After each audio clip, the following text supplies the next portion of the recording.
So I went up onto my deck, and there's a space between the boat and the towpath, and I looked over and it's like, wow, what is that? These massive eyes and this nose just came up out of the water.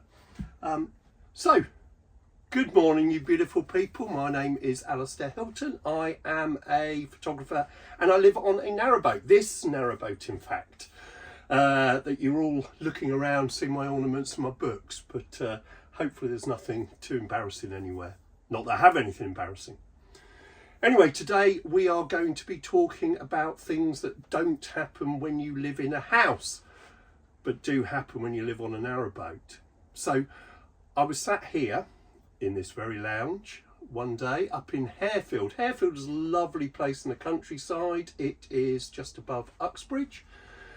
Lovely gravel pits or ex-gravel pits that are now lakes. Beautiful sunsets that you can sit and watch over the lakes and swans, and really nice place. Anyway, I was up in Harefield and I was sat here, literally here, and I could hear this banging. It's like boom, boom, boom, boom, boom, boom, on the underneath my boat, on the hull of my boat. And I thought, after a while you think, what on earth is that noise? So I didn't have any shoes on, just sat, in my lounge. So I went up on deck, went out the door, looked over, and like I say, there was this bit between the narrowboat and the towpath. There's a gap.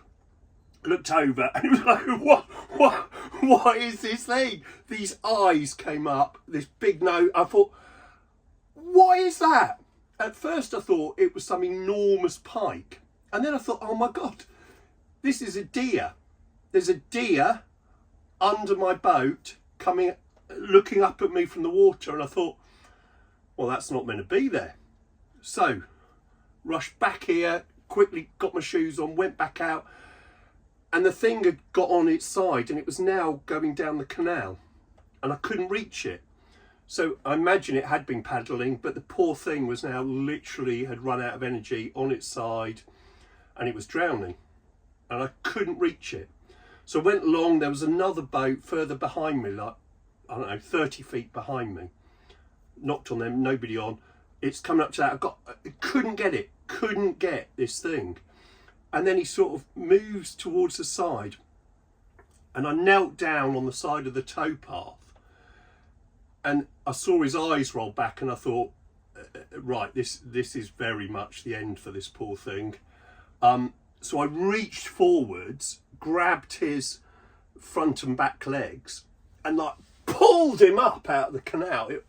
They're blooming heavy, a deer. If you've ever lifted a deer, I'll tell you what, they're heavy. Pulled him up and like sort of put him onto the grass verge on the towpath, and the thing, I thought, oh God, I've missed it. I was too late. He's died, or she. Anyway, it was there, and then I saw it move a bit, and it was sort of, I could see its chest going. I thought, oh God, thank goodness, hopefully it's going to survive. And it sort of just lay there for minutes and minutes and minutes, and getting its breath back. And then you could see it start to come to life again. It was wonderful. So this deer is now, so it's just me kneeling on this towpath with this deer that pulled out of a canal, and he's getting his breath back, or she's getting her breath back, and then eventually it stands up, and it's still, a bit unstable, having nearly drowned.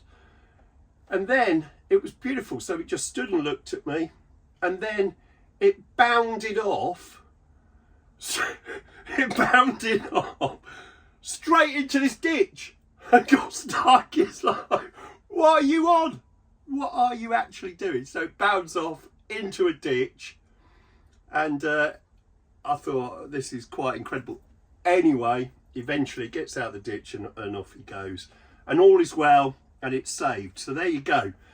A deer under my narrowboat that I saved. You don't get that when you live in a house. So I hope you've enjoyed my little story. Please press like and subscribe and all those things, because that gives a little warm glow to my heart. Thank you very much. Have a fantastic day. Goodbye.